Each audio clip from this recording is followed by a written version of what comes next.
Teño por primeira vez na man o libro de Carlos Callón, Como falar e escribir en galego con corrección e fluidez, un libro que vai ser presentado esta tarde. A que hora, Carlos? Bo día. Hola, bo día, moitas grazas polo convite. Ás 8 no Café Ferlós de Bertamiráns, pois falaremos un pouquiño deste libro, dos consellos que se conteñen nele, tamén en xeral da situación do idioma, de como podemos facer todos e todas un pouquiño para mellorar esa situación e para termos un galego de máis calidade. E ás veces para quitármonos complexos. Sí, Porque efectivamente. é certo que hai xente que aínda pois non fala galego en público, non fala galego pois socialmente, porque seguimos escoitando aquilo que escoitábamos hai anos de o galego é o que falan na televisión, porque eu non sei, que non estudiei nunca. O cal era verdade, nós non estudiamos galego. Eu pertenzo aínda a unha xeración que case non estudiou, non viu o galego nas aulas, pero sabemos máis do que creemos. Sen dúbidas. Eu son agora veciño de Bertamiráns, mas é certo que son de Ribeira. Recordo hai anos, xa como 10 anos ou así, unha rapaza de Ribeira dicíame: yo para hablar gallego como los de la tele non lo hablo. Eu dixen: pues fala entón galego como a xente de aquí. No, pero yo para hablar gallego con seseo con geada yo non lo hablo. Entón, bueno, claro, poñemos moitos balados no campo, claro, non? Que ao final era calquera etiqueta que lle puxas, o como o que incomodaba era o galego. Entón, neste libro sí que é certo que tentei que con certo sentido de humor, que con anécdotas, con pequenas historias, pois que reflexionarmos en primeiro lugar sobre eses prexuizos, este tipo de ideas, non? Porque se pensamos un pouquiño sobre elas, todas e todos temos prexuizos de moi diversa índole, non? Mas o importante é pensar sobre eles e desmontalos. Cando alguén che di, por exemplo, es que el gallego sempre está cambiando, pois que vexa que, por exemplo, non? Que vexa que, aínda que é unha idea que escoitamos millóns de veces, e que ás veces mesmo nós o podemos repetir, seguramente. No entanto, se pensamos un pouco, decatámonos de que todas as linguas vivas mudan o estándar, e o galego tristemente ten estándar desde hai poucas décadas, non? Porque antes de hai 40 anos aínda estaba prohibido. Claro. Entón, ten estándar desde hai moi pouco tempo. E, no entanto, a pesar de ter estándar ou ter ese problema, non? De onde introducir que tipo de galego introducir no ensino, na administración, nos medios de comunicación, non? Leva moito menos tempo que o castelán, por exemplo. E, no entanto, resulta que a normativa oficial do galego, a última reforma, é de hai 11 anos. É que nese tempo, do ano 2003 a hoxe, que foi a última reforma do galego, houve varias reformas normativas do castelán. E ninguén protestou, dixo, non falo castelán porque cambia moito. Claro, ao contrario, ninguén rompía as vestimentas, ao contrario, o que se escoitábamos era el español é unha lengua moderna e tiene que modernizarse, non? E dáse a situación de que hai moita xente que di que non utiliza o galego porque non sabe escribir ben, é que despois non sabe en castelán, evidentemente, non sabe utilizar moitas formas que son do estándar castelán, sexa por galeguismos ou tamén da reforma normativa do castelán. Por exemplo, acentúanse ou non os demostrativos, ou unha pregunta para a audiencia, para a audiencia en castelán, digo, estou falando do castelán e non do galego. Unha pregunta para a audiencia, non sei, se tal deixo a resposta para despois da entrevista para que veas o resultado, que é: cal é a letra que vai en castelán antes do Z?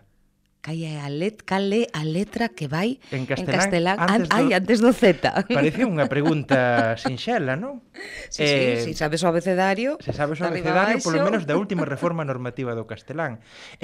Non é unha crítica. Antes, o remate da entrevista sí que quero que o contes, por se hai algún cambio nestes 11 anos que falabas de canto mudou a normativa, a ver se vamos estar dicindo pois as letras do alfabeto en distinta orde, ou se temos unha nova letra en castelán que viu de algún sitio que non a coñecemos aínda. Claro. Deixámolo para dentro un pouco. Mas o que é curioso é justamente iso, que ninguén di eu non sei o abecedario en castelán ben e por tanto non vou usar o castelán. Ninguén di ese tipo de cousas porque serían absurdas, non? Esa idea. Cada un fala os idiomas como pode, en todo caso os idiomas vanse mellorando coa práctica. Mas igual que non aplicamos o castelán, ou non aplicamos cando estamos aprendendo francés ou inglés, isto de non falo inglés porque non sei falar ben, porque se non o practicas nunca vas a aprender. Claro. Do mesmo xeito non o apliquemos ao galego. En todo caso, hai algunhas cousas, temos que cambiar pois algúns constructos mentales, como estás dicindo. E desde logo, pois a introducción do teu libro xa ten un título que apetece xa comezar a lelo. Carlos, sabemos máis galego do que pensamos. Sí, esa é unha frase que lle collo ademais a sociolingüista Pilar García Negro e que penso que resume moi ben todo Todo o libro. Justamente comecei con ese título para o primeiro capítulo porque é unha idea moi importante. Toda a xente, mesmo aqueles que no día a día falan castelán en Galiza, saben moito máis galego do que pensan. Por exemplo, ás veces cando explicas en galego, tamén son profesor de lingua e literatura galega, explicas a alternancia vocálica nos verbos, non? Pois, por exemplo, de que en galego é eu subo, ti sobes, el sobe, eu como, ti comes, el come. E hai xente que di, ai, que cousas máis extrañas ten o galego, non? Simplemente hai outro lingüista que é veciño tamén de Ames, que é Manuel Núñez Singala, ten un truco infalível que eu tamén utilizo, non? Que é dicirlles que conxuguen os mesmos verbos en castelán. E entón dámonos conta e decatámonos de que temos tantas regularidades e irregularidades nun idioma. Que falando castelán un di yo como, ou en Galiza di yo como, tú comes, ou sea, o primeiro pechado, o segundo aberto. Entón, o mesmo que pensamos que en galego é algo extraño, resulta que xa o temos de fábrica. É como naquela obra de Molière, alguén que se sorprendía porque falaba en prosa, non? Pois, claro, pois todos falamos en prosa e todas e todos, se vivimos aquí, sabemos máis galego do que pensábamos. Na última hora, creo que era de Mala Sombra Teatro, que estuvo aquí pois na Casa da Cultura de Bertamiráns, tamén remataban facendo unha canción na que demostraban que sabíamos moitísimo máis inglés do que parecía. Algo así lle pasa ao galego, pero seguimos coitando quen di é que nestes prexuicios que estabas narrando ti, pois ocórreseme algún máis que teño escoitado, como vou dicir padiola? Ou como vou dicir grazas? Que van pensar se digo grazas ou se digo padiola, non? Sí, a vicepresidenta da mesa, Susana Méndez, que traballa no ámbito da sanidade, unha compañera de traballo chegoulle un día dicíndolle, mira, es que me vino unha mujer e me dijo que escordó el pie. Que escordó, pero que é eso de escordar? Es que están inventando unas palabras en gallego. E respondeulle moi ben respondido a Susana, díxolle, se escordar é un invento, eu sei que non inventou no miña avoa. Que sempre, a ver, sempre non, esperemos que non este escordando sempre o peno, mas que é unha palabra que utiliza con normalidade, ou 1000 palabras. Onte, por exemplo, aínda estaba tamén eu comprando froita, dixen, está refriando o tempo. A froiteira díxome, ai, que palabras usas eu, non sei, é palabra de toda a vida que aprendín, non sei, que palabra que ela pensaba que utilizaba por algo extraño, e resulta que eu que aprendín así, non? Moitas palabras que pensamos que son inventos é simplemente cuestión de pormos un pouquiño a orella e ás veces incluso pois de valérmonos tamén un pouco da memoria, non? Sí, de decir o que decía pois esta muller decía que isto foi invento da miña avoa, seguro que o escoitache, non na casa ou... E ás veces, se me permite esta froiteira que, en fin, compro a froita e eu que quero moito ademais, porque teño moi boas conversas con ele, dicíame que ás veces inventades unhas palabras en galego, que estou lendo un libro e mira que palabra aparece xa, tánatos. Que é iso? E claro, e dixenlle, non, mire, que está máis ben, vamos a cambiar claro, isto é do grego, non é do... Claro, era por un libro que está moi ben, de Gonzalo Navaza, Erros e Tánatos, entón dicía, Erros ainda sei o que é, pero Tánatos, é claro, efectivamente, aí o Tánatos é o mesmo en castelán, porque é unha palabra grega. Mas é interesante, pareceme que esa anécdota di moito, porque... Vemos moitas veces, cando unha persoa colle un libro en galego e ve calquera palabra que non comprende, pensa, que idioma tan difícil, isto non hai que non comprenda. Se o ves en castelán, a mesma palabra tánatos, por exemplo, encontras nun libro en castelán, pensas, que riqueza de vocabulario ten o escritor ou a escritora. Pero porque somos así, Carlos, que pasa? Temos tantos prexuizos, criticamos tanto calquera cousa nova ou bella que entendemos, que non entendemos, que nos parece que non pertence ao mellor ao noso universo lingüístico máis próximo, porque evidentemente o noso idioma pasalle como lle pasa a tantos e tantos idiomas. Claro. Ten un componente xeográfico que vai facendo que haxa cambios pois moi importante. Por que nos pasa isto? Porque somos galegos ou porque nos pasa? Pasa pois... igual, non sei, en Ucrania, por exemplo, por poñer un país que está neste momento de moda, que outro día lía que hai, me parece que son 18 ou 20 idiomas oficiais.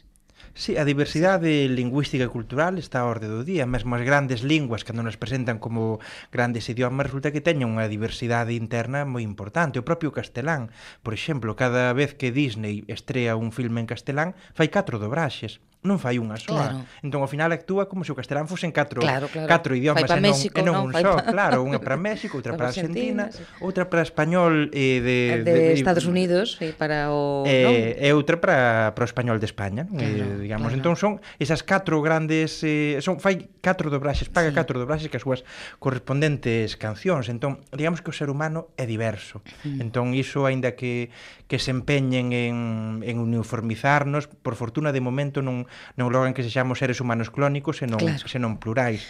Entón, o que acontece que en Galiza aínda se mantén moito autoodio. E o máis preocupante é que nestes anos que noutros territorios do Estado español sí que se aproveitou para aumentar a súa autoestima, para o prestixio dos seus propios idiomas, para que non se perdan, aquí non se aproveitou o tempo nese sentido. Entón encontrámonos con que, por exemplo, o catalán e o vasco gañan falantes, gañan traducións, gañan posibilidades de uso, e nós estamos a perdelos.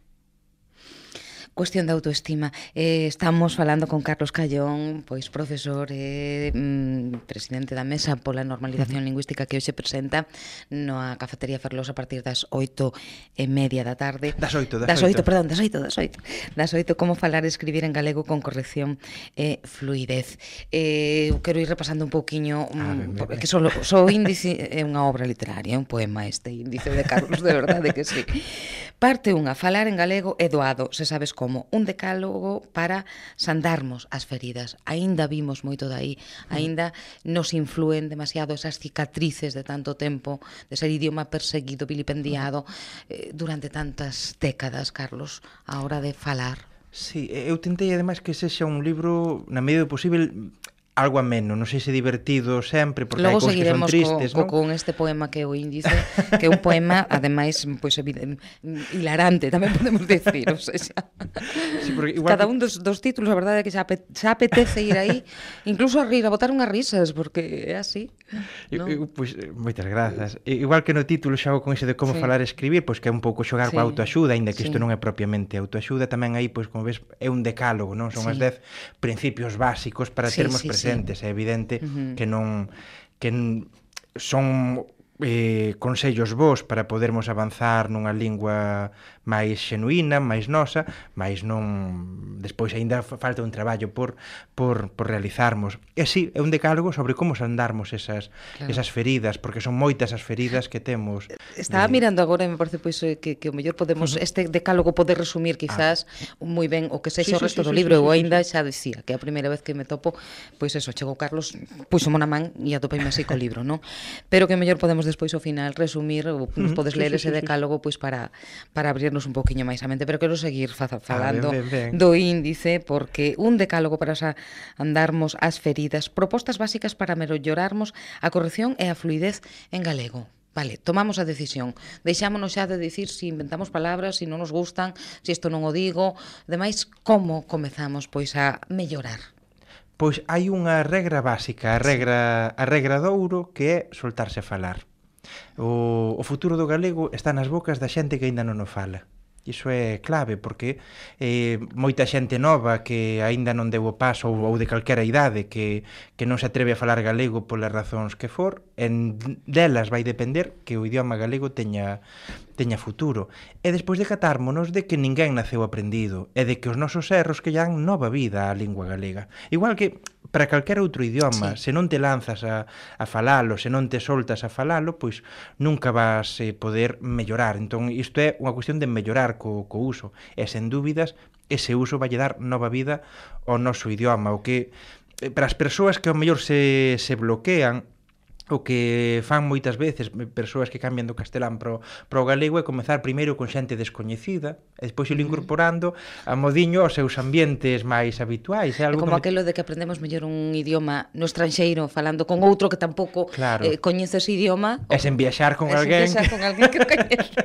Porque senón é un perigo, claro. Acabas por comunidade. Pois acontece ya moita xente. Aquí tal vez, ás veces, certo bloqueo psicolóxico, como que me van dicir, porque ás veces, non sempre, mas si ás veces hai como certa censura social ás persoas que mudan para o galego, algo que non acontece se unha persoa muda do galego para o castelán, non? Sí. Ninguén se mete con ela dicindo por que cambias de idioma e todo iso. Ás veces cando alguén muda do castelán para o galego sí que lle fan a Como pregunta. somos, Sí, É que sí, empezamos sí. a rabuñar aí e que non nos Claro. queda, vamos, espazos sen ferida, Claro, entón aí temos que ter certo, pois, tomalo con certa distancia, cun pouquiño de humor. Eu lembro que a nosa normalizadora lingüística, que, bueno, acude moitas veces a esta radio e tiña, pois, os seus espazos de normalización tamén, sempre dicía que un bo método tamén, pois, é deixarnos impregnar, que decir, ler moito en galego, escoitar música en Claro. galego, escoitar xente que canta galego. É que iso é interesantísimo, porque hai un fenómeno novo na sociedade galega, na xente nova das cidades, ou unha parte importante Sí. de xente nova das cidades, que ao mellor non falan galego no seu día a día, non podemos pecharnos os ollos a esa realidade, non? O galego está en retroceso tristemente entre a xente nova. Tamén é certo que non é os oráculos, de momento nunca acertou un oráculo plenamente o futuro, e aínda ese futuro negro para o idioma galego, aínda podemos facer que sexa un futuro ben clariño. Mais a verdade é que nestes momentos a tendencia a continuar sería moi negativa. O xente nova non fala galego e, no entanto, teñen ou expresan menos prexuizos cara ao galego, e aparte hai un segmento significativo, non só cualitativamente, senón tamén cuantitativamente na cantidad de xente afectada, que si ten o galego no Android, si ten o galego nas redes sociais, si utilizan determinados, e ao mellor cunha persoa que non fala galego, cando se encontra con ela, si o pode falar por WhatsApp. Claro, é un fenómeno totalmente... E tamén se agradece. De non falar nada, mellor falar por WhatsApp que nada. Claro, mas é unha... Demóstranos, por unha banda, que hai xente que se houber outra situación, outro contexto de apoio ao noso idioma, darían o paso a falalo con normalidade, por tanto, aí demóstrase que os poderes públicos teñen de novo unha responsabilidade crucial, non, para mudar esa situación, e tamén que hai esa esperanza desta xente nova que pode mudar a historia. Non, Castelao, até os 16, 17 anos, non falaba galego.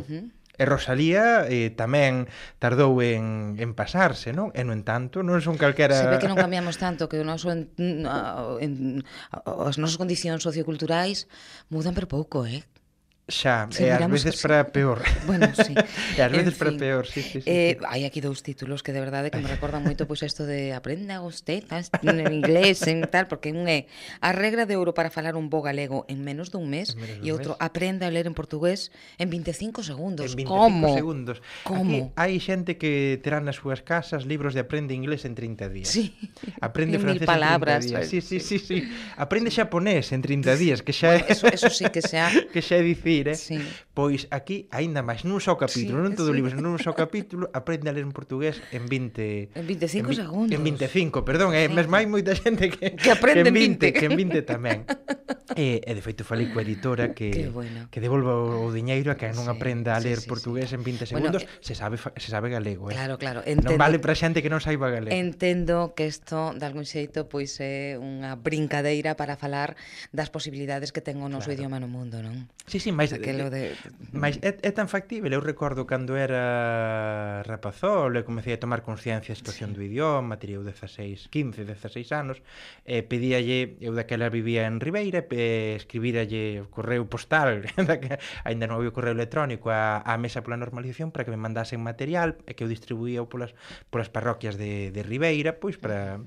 Porque eu daquela pensaba, que a xente non está decatando, en canto se decaten xa vai mudar a situación. Despois xa vin que era máis complicado. Que era difícil que se decataran, e moito máis que mudar a situación para ben. Recordo un día entregándolle un material a unha señora que tiña unha tenda en Aguiño, como dicimos aló, e ela dixome, ai callón, andades con isto do portugués ás voltas, eu non sei para que andades, que isto parece portugués, porque máis o portugués non se entende nada, callónsiño, non se entende nada. Porque, mira, eu vi outro día unha película, e a película eu non entendía nadiña, nin papa do portugués, aínda que debaixo tiñan escrito.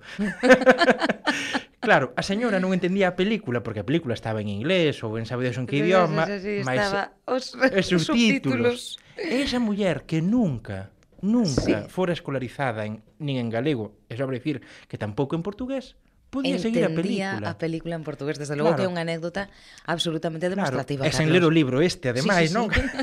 E botar pedras contra o meu tellado, mas tamén demostrar que... digo de brincadeira, non? Botar pedras, mas demostra que sabemos...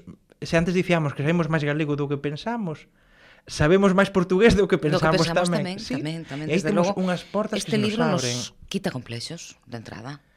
Sí. Pode quitar moitos complexos. Tento que axude a iso, para pensar tamén pois situacións no tema do portugués, que tristemente sempre se fai máis énfase no que nos separa que no que nos une, non? Sempre se di, pois desde o século XV son dúas ponlas, pois miren, se son dúas ponlas, nem que os considere dúas ponlas, serán da mesma árbore. Aproveitemos o que nos significa no século XXI.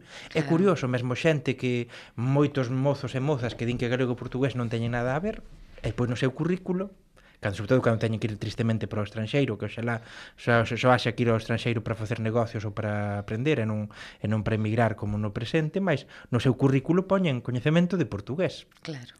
Entón, que curioso, que idioma tan curioso é ese, que sen o aprendermos, o sabemos, non? Deberíamos... O problema crucial é que valorarmos o portugués nas súas verdadeiras dimensións, porque o portugués, por exemplo, ten máis falantes nativos que o francés, que o italiano, ou que o ruso, ou que o xaponés, pero valorar o portugués nas súas verdadeiras dimensións non pasa aquí, si pasa noutros territorios do mundo, lóxicamente, mas non pasa aquí, porque significaría valorarnos a nós polo que somos. Parte segunda, como se inventa o galego. As palabras perdidas, as palabras inventadas. Todo isto remata cun interrogante. As palabras perdidas, as palabras inventadas. Sí, pois xustamente porque moita xente pensa que se inventan palabras como o que contábamos antes de escordar o pé, e que son palabras que estaban aí desde sempre. Eu recordo tamén cando era pequerrecho que pensaba que a palabra avó, avoa, que eran cousas dos libros de texto, que non que ninguén dicía avó, avoa. E cal non sería a miña sorpresa ao descubrir que abuelo, abuela en Ribeira só se introduciran de forma generalizada na xeración de meu pai e de miña nai. Non antes. Antes era avó, avó, non era avó, avó en Ribeira, era curioso, era como en portugués. Ademais, era o avó e a avó. Mudaba a abertura do vogal, no final, sí. E despois tamén se dicía madre, padre, madre Porfica, padre Lourenço, por exemplo, non? Mas o de abuelo, abuela era moi recente. E claro, eu que era pequerrechiño, pensaría que de toda a vida se dicía así. Abuelo, abuela. Mas de toda a vida dese pequeno. Dese pequeno, sí. Despois era cuestión de pôr a orella un pouquiño, de catarse de que non. Carlos, capítulo 9 da parte segunda, como se inventa o galego. Que se reglamente el vicio. Que se reglamente el vicio. Sí, mais... Con artigos en castelán e todo. Que se reglamente el vicio é unha frase que utiliza un militar ferrolán do século XIX, ou que estaba en Ferrol, non sei se a súa orixe era galega ou non, no século XIX para criticar que se pretendese facer unha gramática ou recoller a gramática do galego e facer un estándar para o galego, e el chega a dicir no seu artigo que iso é como regulamentar o vicio, non? E moitos adxectivos máis que recollo nesa parte do libro. O preocupante é que ese señor do século XIX encontrámonos con que hai argumentos semellantes a ese en fin, non sei que adxetivo por dese galegófobo, non? Porque en realidade era odio cara a lingua galega, cara a cultura galega, cara a diversidade que existe tamén de culturas no Estado español. Mas o grave é que hai argumentos idénticos tamén no século XXI. No século XXI. Hai unha señora, por exemplo, nunha manifestación contra o galego, que xa é triste que haxe manifestacións contra o galego, foi no ano 2009, e dicía... Que mal faría. Como? Que mal faría. Claro, que mal faría o galego para... Sí, é que ademais é bastante disparatado manifestarse contra calquera idioma. Sí. Non, xa non é cuestión do galego, é que contra calquera idioma. O lóxico sería que quen quixer falar unha lingua que poida falala sen problemas, igual que ninguén está para que se poñan problemas a quen fala en castelán. Pois unha señora, de feito está o vídeo en YouTube, hai outras declaracións semellantes nesa manifestación, claro, xa se pode imaginar quen vai a unha convocatoria así, mas unha toda enfadada porque abuelo, que en galego se escribise avó e con V. Dicía que por qué, cando debería ser como Claro, sí, claro. como en castelán. Non vamos ás orixes, entón, para rebatir. Non? Mas iso é como considerar que o galego é un simple dialecto, non? Claro, Por tanto, se en castelán se escribe con B, polas razóns que for, é certo que non é etimolóxico en castelán, non? Claro, non é etimolóxico, que sea a cuestión, etimolóxico en galego, non? En galego é en abogado, non? Tamén, ou outros exemplos, mas o problema xa non é se en castelán pola tradición de a partir de determinado momento decidiron facelo así, pois é perfecto, mas por que o galego, se é un idioma diferente do castelán, por que imos ter que seguir as normas da Real Academia Española? O problema é que para moita xente que está contra o galego, o preocupante de termos un estándar diferenciado é xustamente que permite que o galego sirva para determinados usos para os cales é necesario un estándar, usos de prestixio, como o ensino, a administración e os medios de comunicación. Esas persoas o que quererían é, en todo caso, que sobreviva o galego como algo de andar por casa e sen máis utilización pública. Mas non vai ser así. Imos con máis, exactamente, vamos aquí facer un votos. Imos coa terceira parte, vamos a facer un rapasiño así rápido, porque quero, antes de que remates, que nos leas este decálogo. De acordo, perfecto. E o resto temos que escoitalo hoxe, ás 8:30, na cafetería. Ás 8. Ando con medio retraso eu xa desde primeira hora da mañá, non é cuestión persoal. Non, de calquera xeito, quen chega ás 8:30 ainda estaremos aí, tamén chegan a tempo. Ás 8 Carlos Callón presenta Como falar e escribir en galego con corrección e fluidez. Está editado o libro en Xerais. Polo que estamos agora falando con Carlos e o que estamos mirando, repasando así, abrindo o libro casi o chou e mirando o índice, pois desde logo vai ser unha lectura aparte, digamos que de moi educativa, seguro que moi divertida, non? Para pasar un bo rato, porque seguimos repasando o índice. Parte terceira, Viva o galego, cerrado, da Xunta a Xaron, por exemplo, por coller un punto, que é o número 17 xa. Da Xunta a Xaron, é porque hai xente que di... É que eu non sei dicir xunta, pero si Xaron.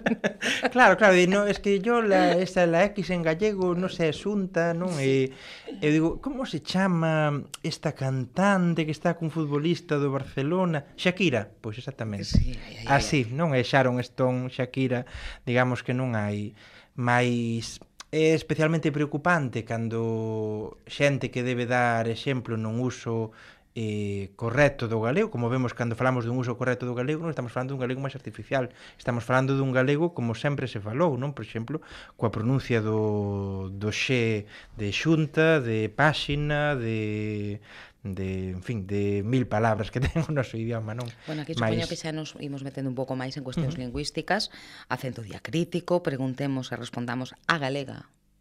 Sí, aí por varias cuestións. Por unha banda, porque pola entoación nos aprendemos a facer as preguntas cando a todas, bueno, a inmensa maioría da sociedade galega aprendeu a ler e escribir en castelán, non? Entón, cando liamos en castelán tiñamos que facer unhas preguntas con determinada entoación que non é a mesma entoación que en galego. Entón, aí simplemente tentarmos, cando falemos galego, ou tamén cando leamos o galego, fuxir daquilo que aprendemos e facer as preguntas como as facemos habitualmente. Así de sinxelo, digamos que no libro explico... Non ten tanta claro. Non, no libro explico con máis con un poquinho máis de matiz, ainda que en dous parágrafos a cuestión da entoación, mas sería facelo ca mesma entoación que, por exemplo, a xente que fala castelán en Galiza fai as preguntas do mesmo xeito. O que muda despois en rexistros formais, si que tendemos todas e todos, porque o aprendemos de outro xeito, a mudar esa entoación, pois é regresarmos á fonte limpa. E despois, por outra banda, tamén que é moi habitual e o tradicional en galego, non é responder cun sí cando senón como na canción da Carolina, non? Bailaches, Carolina, bailei. Comeza dicindo o verbo, non? Non é que sexa un erro dicir sí directamente, senón que, digamos que no galego tradicional considerábase como moi seco responder primeiro co adverbio, non? Era como máis ben respondías co verbo infinitivo. Ou con, en fin, co verbo. Sí, en pretérito neste caso, non? Sí. Parte quinta non mates o rato que non ten a culpa. Sí, porque aí nesa parte do libro o que tenta explicar a cuestión da fraseoloxía. Igual que en castelán tivo éxito hai uns anos un libro que se titulaba From Lost to the River, non? Que traducía frases feitas do castelán, traducías palabra por palabra ao galego e ao español e daba lugar a disparates, non? De perdidos al río, from lost to the river, non? E claro, pois do mesmo xeito acontecenos o mesmo co galego moitas veces, que traducimos palabra a palabra fraseoloxía do castelán sen que fixer falta que tal traducción, porque temos frases propias, non? Entón dá lugar... que nos leva a pensar que aquilo de traducir, por exemplo, cando estamos escribindo co Google tampouco, digamos que non. En ningún idioma, sempre hai que ter un hai que reler antes de entregar o examen. Claro. Entón, claro, por exemplo, en castelán matar el rato é unha cousa. Claro. Mas en galego matar o rato é acabar coa vida dun roedor. Acabar. E xa cando alguén di que ven dentro dun rato, imagínate a escena dantesca, non? De como puido poder para se meter dentro do rato. Ou indo a frase aquela de perdidos al río, que en galego ás veces alguén di de perdidos ao río, pois non. En galego temos frases, por exemplo, morra Marta, morra farta, non? Que está vivo en case todo o territorio do país. De feito, habitualmente nas presentacións como dicindo morra Marta, e xa todo o mundo di morra farta, non? Ou de morrer cheo, de morrer chea. Son expresións que son equivalentes ao que en castelán e están vivas, a cuestión que non se perdan. Carlos Callón, veciño de Ames, que hoxe presenta ás 8 da tarde, dixen no ven, na cafetería Ferlós. Que teña que chegar máis tarde non tamén. pasa nada, admítese, non se pecha a porta. Que non se corte. Na cafetería Ferlós, aquí, en Bertamiráns, na Praza da Maía, número 5, como falar e escribir en galego con corrección e fluidez. E vamos rematar este tempiño con Carlos, que ademais xa saben vostedes que é o noso veciño, que nos gusta moito que sexa veciño, pois con este decálogo, pois creo que era decálogo para empezar, dime, porque xa son tantos títulos. Decálogo para sandarmos as feridas, aínda que tamén podemos dicir que é para mellorar a corrección e a fluidez en galego. Pois rematamos co decálogo, Carlos, se che parece? Pois o primeiro punto é: lembrarás que ninguén pasou de usar mal unha lingua a usala ben sen antes pasar por un período en que a use regular. Segundo, terás sempre presente que ninguén naceu aprendido e que para resolver as dúbidas están os manuais e os dicionarios. Terceiro, acordaraste de que aprender e coñecer unha lingua é tarefa de toda unha vida. Cuarto, practicarás e aprenderás coa suor da túa fronte. Sinto non poder dar outra nova, mas bueno, é así. Aquí saíulle pois a Carlos un pouco ese ramalazo xudeo-cristiano que nos queríamos. Algo de esforzo. Eso non queda, claro que sí. Hai que pagar un prezo sempre. É verdade. Quinto, soltaraste a falar en galego e tentarás facelo con corrección cando menos nalgúns ámbitos ou espazos do teu día a día. Sexto, igual que na vida, aprenderás dos teus erros, aínda que igual que na vida, teñas que cometer eses erros varias veces para os corrixires. Sétimo, desterrarás os castelanismos desnecesarios, porque o galego ten os seus propios recursos. Oitavo, nunca comezarás unha oración cun pronome átono. Noveno, para aprenderes a usar o infinitivo persoal, nada mellor que lle dares uso. E para aprender eu ou ela, aprendermos nós, aprenderdes vós, e aprenderen elas e eles, que falta fai. E décimo e último, cando a normativa do galego ofrece dúas solucións, usa para o estándar aquela que se aproxime máis ao sistema lingüístico a que pertence, o galego-portugués. Por exemplo, posíbel, Galiza, até. É moi sinxelo, está na nosa mano. Carlos, moitísimas grazas, un placer, seguro pois que hoxe acudirá a aprender máis galego e tamén pois a pasar un bo e divertido rato ao Ferlós a partir das 8 da tarde. Como falar e escribir en galego con corrección e fluidez. Como falar e escribir en galego con corrección e fluidez, editado por Xerais, que Carlos Callón, o noso veciño, presidente da Mesa pola Normalización Lingüística e profesor, presentará hoxe ás 8 da tarde. Está xa nas librerías. Sí. Un bico. Pois moitas gracias, un bicazo.